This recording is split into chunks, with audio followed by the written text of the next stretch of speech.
feel like I've come to the Home Affairs. If you were to see the queue at the post office, it extends even outside of the premises. Yo guys, you know, I'm supposed to break my fast today. I was fasting for a month. My fast ended on the 25th of April. Today's the 26th. So I was looking forward to going back home and having my muesli. But I had to leave in a rush before. But yeah, it looks like I'm not gonna be having breakfast because I'm going to be queuing at the post office for 10 hours. I'm gonna go inside the mall first to pee because I drink a lot of water so that I don't have to get out of the queue. Let's show you the queue. Welcome to South Africa. Just like it. I really did not expect that I wouldn't. Yeah, that's the post office queue, you guys. Say Home Affairs manager, it's like the queue to vote or something. I don't even know why these people are queuing here. And I gotta go to the very back. I don't know how long the one that has... I'm serious, I can't go home. I can't. Yes, like it, Joe. I have to wait.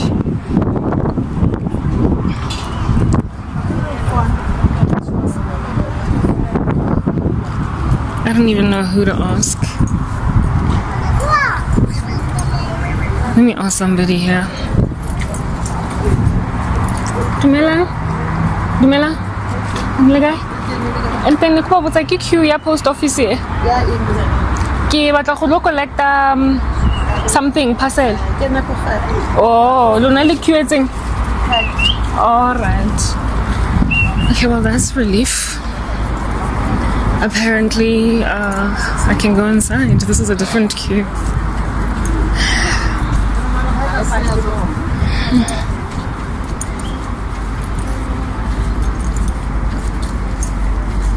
Yes, look at it.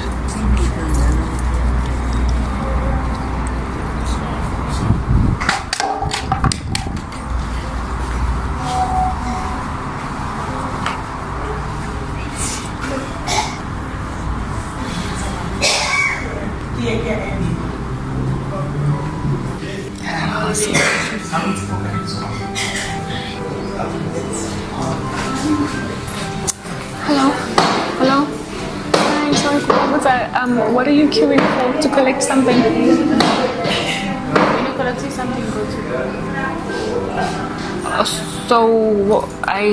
to. Luna, I don't get a jumper basically. Kiamon.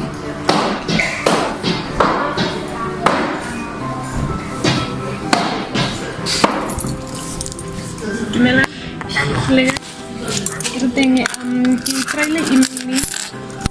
He emailed from Batubamo post office saying one of my packages arrived in Westgate post office 35 April. So I was here to check if Lena Leona, because it's been no emailing myself okay by emails since netwanze ke toleka D9 azanya so ka send inquiry ba responda ba re is etlile mo Westgate so ke check le lona cocaine that number 1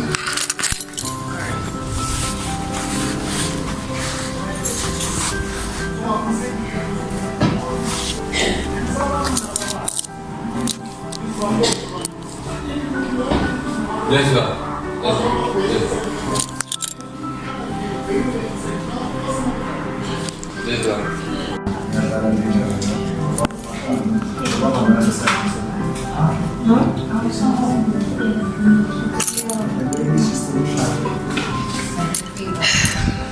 Guys, look at the chair that the gentleman that's helping me has to sit on. Look at his chair. The South African government is content with these working conditions for staff. Oh, my package is here. 1695.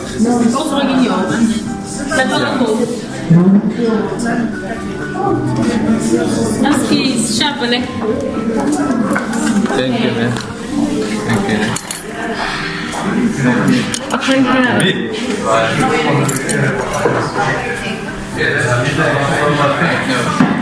Yo, guys, okay, so it didn't take long, thank God, but I can't take it. They found my package. It is here indeed. I asked them why they didn't send me an email or anything, and they were like, we sent you an SMS, and I'm like, no, you didn't. He's like, I sent you an SMS multiple times. No, you didn't. My cell phone number, this very phone that I'm recording from. Are you gonna tell me SMSs are not coming through? Remember yesterday I spoke about how it is that I applied for an online ID card at the Home Affairs, and they told me, and I couldn't pay. I couldn't pay to go and collect it at a bank, and that their systems just don't work. This dude claims that he sent me as like a system SMS to come and collect my product. And in the SMS, he says that he expressly stated that I would need to pay $250 customs. 255, 60, well, let's just say $260. Yeah, well, I have confirmed that my camera is here. So therefore, I'm gonna go back to the seller and tell the seller that hold up on the refund. It's okay. Don't take the money back. I paid for guys, you know what, I've never bought anything internationally before, so I don't know how things work. Maybe I'm the one here that's ignorant, but I don't I have to raise 250 rands from an orifice in my body. I have to raise $250, which I don't have, in order for me to come and collect my parcel. So I gotta wait. I asked this guy to give me 2 weeks to raise $250. I don't even know where I'm gonna get it. I literally have no clue where I'm going to get $250 because I literally do not have it. So one thing we have confirmed is that my parcel is here. You saw the post office, you saw the chair that the guy that was helping me was sitting on. It's been eaten away. Just basic conditions of employment, guys. Disregard it. The economy is falling apart. You saw the chair that the guy that helped me is sitting on. These are their office working conditions. So the SMS probably, he didn't send it. I mean, why would I need my camera. Why would I completely ignore an SMS about fetching it? I had money just some weeks ago. I would have used what money I had to collect this, but I didn't find out on time. Guys, so now I have to wait to be enabled again by the God of the universe, which I'm pretty sure is going to avail for me to get my camera finally, but without even checking what's inside the box. And so therefore confirming that the product is exactly what it is that I ordered, I gotta go and basically in good faith tell the seller that keep the refund, keep the money. I don't want the refund. I got the package. I have to tell him I got the package because I can't take the risk of, telling him, hold on, wait, since I've asked for a refund. So I guess all we do is cross our fingers. I guess I'm a child of God, guys, so the Lord got this. I'll find the money. I'll find it. I'll raise it. I'll make a plan. I'll find the money and then I'll come and pay duties. Not duties, customs. And duties, basically. I'll pay what I need to pay to get my package. But if I did not send an email, to the South African post office that was responded to me after 24 hours, I wouldn't even know to come and collect it from here. Yes, guys. Yes, and I guess this was a wasted drive, except it wasn't. Some information popped out with this. You've seen the South African system. Look at our post office. Look at the working conditions of post office staff members. Look at the chair that the gentleman that was helping me has to sit on. It's been eaten away. The foam in the center is coming out. And the SMS that they apparently allegedly sent me did not get to my text. My phone doesn't. I don't struggle. I don't have issues with my cell phone. I don't have issues with the network that is Telkom Mobile. And he said that he sent me multiple SMSs. I didn't even get one. Not even one, you guys. I didn't get my text messages, but he claims I did. Morena Jeso ke a ka re thusa. Ba dutse mo di parceleng tsa rona. South Africa ho fedile. My qualm is not with the staff, Lana. Maybe it is, but more than anything, it is actually with the staff. But it's also with the South African government, with the South African conglomerate, La Lawyer. When I lensing post office alone. Look at what you've done to your post office. Look at what you've done to your post office. Look at the working conditions of post office staff members. Where is job satisfaction when you work in an office like that? Where is it? You don't even know. It's too are there rats? Are there rodents in there? These are the working conditions of South Africans that are expected to be happy on their jobs. This is what our economy looks like. Anyway, ke ha re ka lo raise 250 rand re senang yona, re khutle re tlata camera, and in good faith hope re ke ntwe re odileng, because we're about to go and contact the seller and tell the seller to hold fast on the refund, basically just keep the money. Let me go home. And before I go home, when I drive, I want to show you the trata South Africa. Phone in. Watch someone. Before I lose my content, actually, let me just stop recording because this car's too hot. I'll tell you later. You know, there is an act in this country, legislation, called Basic Conditions of Employment Act. I shouldn't be driving and holding my phone, but you know, nothing works in South Africa, including such things. So we deal. Basic Conditions of Employment Act, and they basically lay out in that legislation what employees of an organization have rights to in terms of working space, office space. It's just the name of the legislation on its own is self-explanatory. So, I mean, just looking at the working conditions at that post office, Tulosele, that is old. And so, therefore, that gentleman who is old enough to break his spine, he's got bones that could appear. It appears as if though his bones could be so brittle, do you understand? That akalemala, he could get hurt. That man could get hurt. I don't even know where I'm going. Please, can I just exit this mall? Can I exit this mall? I just want to exit this mall. If he fell, he could break his spine. He could break a bone easily. Yeah. He looks like a man in his 50s. Minimum. Alright? And he's sitting on a chair that is so old that some of the foam and fabric is falling apart. Some of the foam and fabric is falling apart. The South African Post Office is not entirely independent from the government. It's not like a private workforce sector, like a telecommunications company like MTN or even a bank, right? I need to find a way to get out of this mall. Meaning that the government is basically responsible for post office staff members. It's like the Home Affairs, basically. That's what the post office is like in this country. It's more a part of the government than it is just its own private concern. And so the government, more than any other industry, should they then take care of post office employees, Home Affairs employees, basically government employees. And yet, you go to their offices and a man that looks like he's in his 50s has to sit on a chair that looks like it could break any minute now, very obviously so. And if he were to fall and injure himself on the job, according to that legislation that I just highlighted now, he should be well within his rights to basically win some kind of a heavy lawsuit.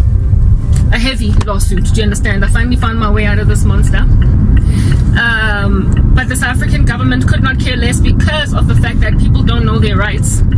They don't know what covers them. So if that man were to fall at work, they would probably just send him home, give him leave, sick leave, of which when he exhausts it, he's not going to eat away into his normal work day leave. He's going to stop getting paid properly.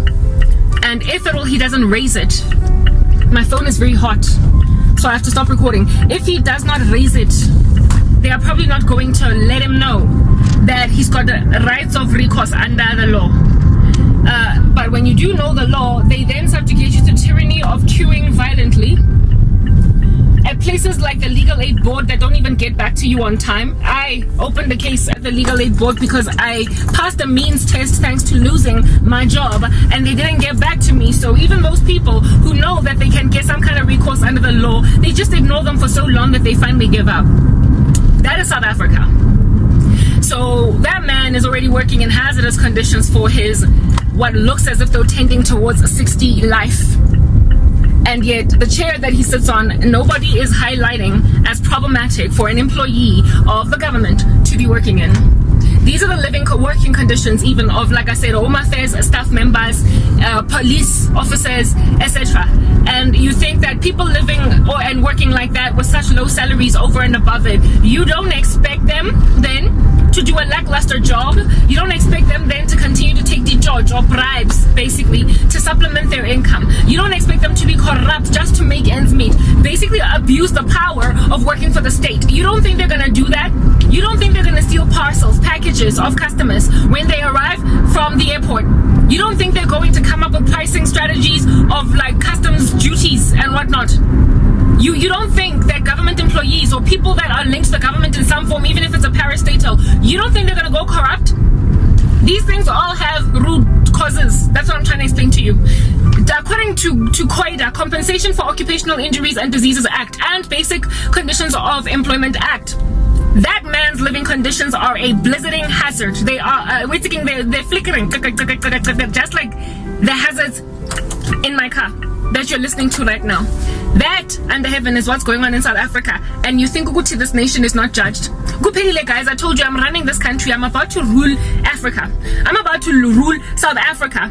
God is going to give me probably delegation or designation over a region or a geographical area that I lived in when I was on Earth.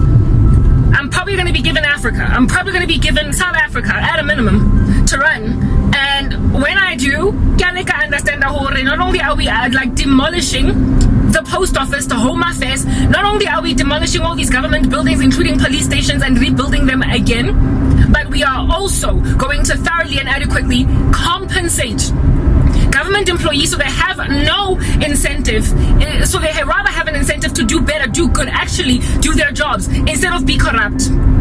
System A, South Africa, like why in the world did that guy not send me an SMS? He didn't send it because he hoped I wouldn't get the package. And if it all sits there for long enough, the post office, I believe, have a right to either send it back to where it came from or just keep it.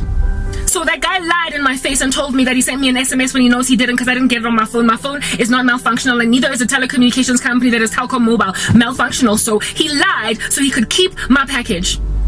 That level of corruption, there is a byproduct of governmental indiscretion for government employees. Who in the world does not walk into a workplace in a country that has got laws that protect workers and lament over the working conditions of the post office staff? Go Westgate. Lebon is tulo Santa Tole. Lisebon is tulo Santa Tole. Haka dula mosona another 2 years. So Robeja, so wa Kayena, ma sapo haka ale Britain because Kimotsofe. And then he's going to have to retire early because of that injury. And if at all he does not have the know-how, the understanding that he is protected under COIDA and Basic Conditions of Employment Act, he will just very well just accept this happened. I get my medical aid is sufficient, then like my hospital planning, so I guess I gotta go and retire early. I was old enough anyway. I was too old anyway. This is South Africa. Anyway, whatever. Let me stop recording because it's getting dangerous. Guys, you know what? I'm really sorry to have to basically drink and drive, because that is what it is, that holding your phone while driving is a tantamount to. But I cannot show you this in the absence of actually be in the process of driving. So once I hit another infrastructural issue with South Africa, I'm facing the camera towards the road right now. As I drive, you're going to observe basically another travesty in this land. Alright, we just come from complaining about the working conditions of government employees, or half government employees, whatever the post office is. I should have shown you the post boxes, the ones that customers have to pay a premium to own. Yes, the condition of them. I should have shown you guys those at the post office, but anyway, I didn't get an opportunity. I want you to look at the demarcation lines of the road. I'm trying very hard to cause the focus to be good. The demarcation lines of the road on the floor. When I was driving here, I nearly got it. Well, I didn't really nearly get into an accident, but I irritated the guy that was driving behind me, because it looked as if I was driving in the middle of the road. I could pay attention, but it wasn't that I was driving in the middle of the road drunk or not paying attention to what I'm doing. It's that I couldn't see the demarcation lines. You see these lines on the floor that separate the one lane from the other? I couldn't see them. They were so eroded. They were so fair, and now like, okay, more we're dealing with the robot that's been off for like ever and a day.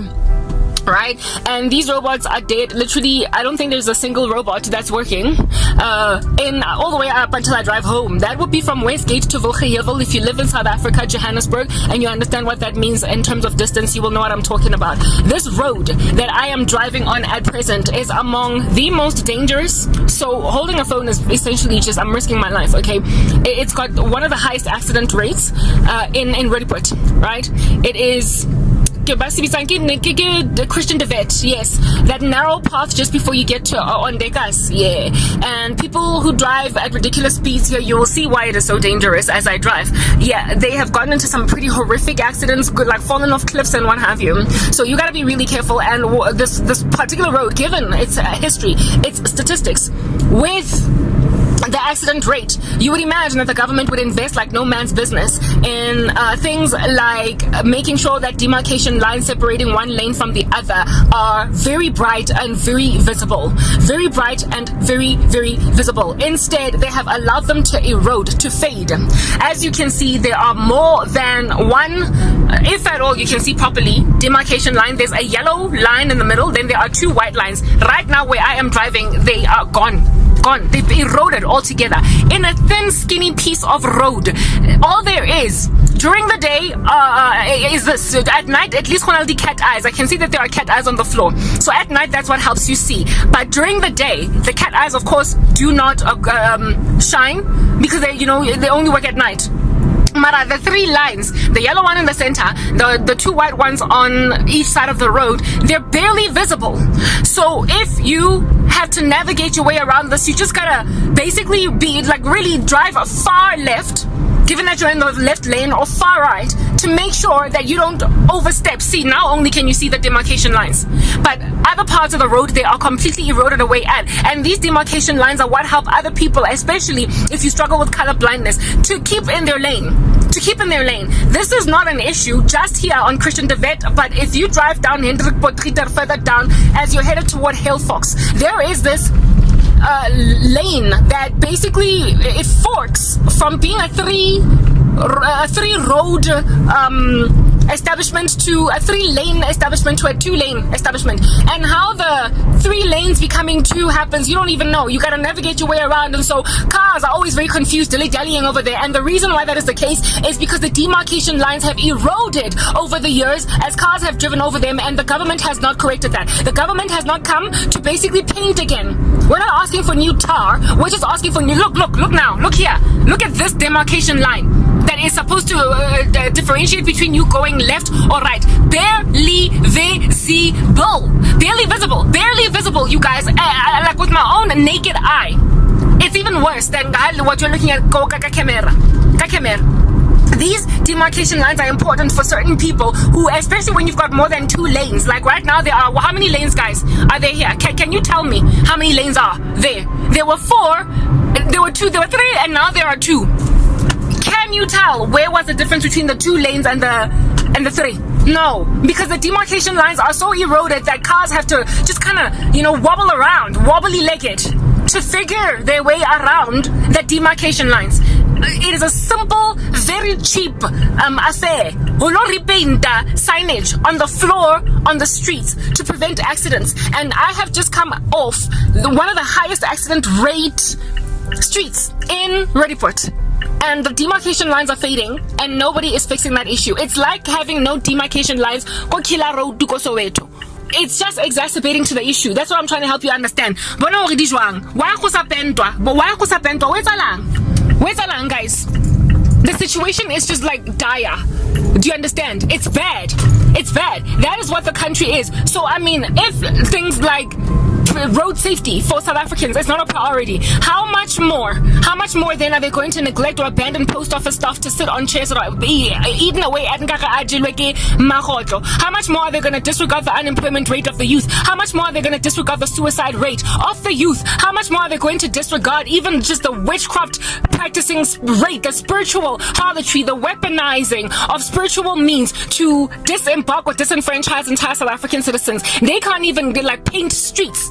They can't even repaint demarcation lines on the floor. So when are they ever going to come up with legislation to regulate manipulation of entire destinies with witchcraft? Bona di demarcation line it's in, guys. Bona, look at this. It's barely noticeable. There are people who struggle with eyesight even when they're wearing their glasses, and yet they are supposed to be driving on these lackluster, eroded away at demarcation. Look, bona. It doesn't even show. This is where I basically was wobbling around, but on the opposite aisle. I was on that side when I was going.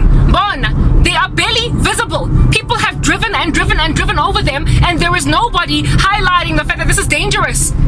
How is Karaba supposed to figure out whether or not she's in the left lane, the middle lane, or the right lane? How? When even the arrows on the floor that tell you turn left or turn right are barely visible until you get to them. They have to be so visible that you can see them from at least like 5 or 10 meters before you approach them. But you only see that there was an arrow there when you get close enough, and that's not good enough when it comes to the road. We all know that knowing what you're about to enter into when you are driving is very important.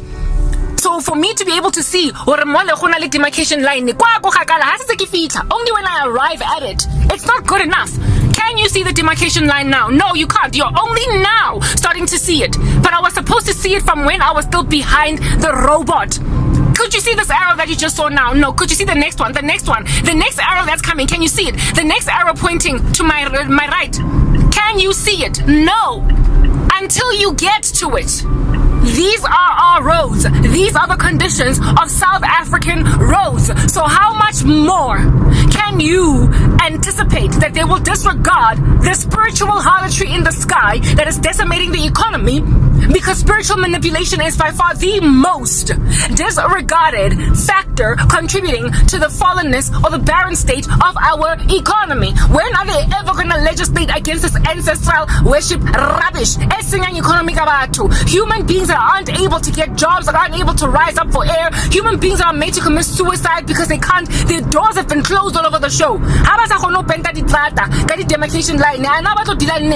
The epidemic of witchcraft on the country that has ramifications that are far yielding, they are wide and broad, they are broad and deep, and yet everybody is trying to pretend like it's not even a thing. Spiritual weapons are by far the most cataclysmic effect on our national states than anything else. But the government or the countries that we live in don't even want to admit that that's a whole thing. They won't even admit that that's a whole thing. I'm kind of hoping that even as I've been speaking right now, you can see the issue that I'm talking about with demarcation lines being blurred. They are practically non-existent. Like literally the whole distance from Christian Devet to now I'm about to get onto Nick Dieterich's, the street monkey line thing, and Khona Eman Kupa Ogena do hasn't no Hosna di demarcation line, Bon. Anyway, guys, wait again. This is dangerous. I hope you've been edified in Christ's name. I hope I've made a point. I hope I have made a point. We war not against flesh and blood, but against rulers and principalities and spiritual wickedness. This here is a spiritual